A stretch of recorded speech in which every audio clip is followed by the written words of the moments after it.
If you're in real estate, you can certainly use text marketing in a variety of ways as well. You can use it to send information on your new listings that you have coming up.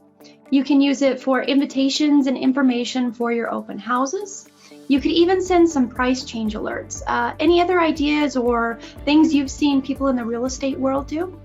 Yeah, so here's what's interesting about this channel here is that, oftentimes it is very timely, right? Because people are looking for things. Sometimes you're going to get bids in before somebody else. You don't want to miss an opportunity to do something. And so, again, the immediacy of that channel is really important. And then also, because people in that industry, whether they're selling a home or buying their home, they're in a very unique headspace, right? Where these things are very important in the forefront for them. And so the text channel is really a great way to also just share helpful information.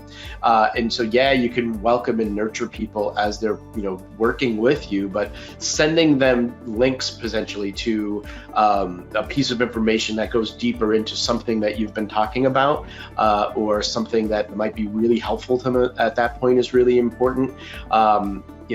Listen, real estate agents often do this many times. They have client invitations that go out because they have like appreciation events, that type of thing. And so it's a good way to let people know, like, hey, we need you to RSVP. It's your last chance to do that, or something like that. And then, of course, always the review or the feedback type of thing. If there's a place you're collecting those that are specific to your industry that's important to you, it's a great place to like, hey, if you wouldn't mind taking a few seconds and leaving a review after we've completed some type of transaction, it's a great way to get that feedback and hopefully help you get more clients through that.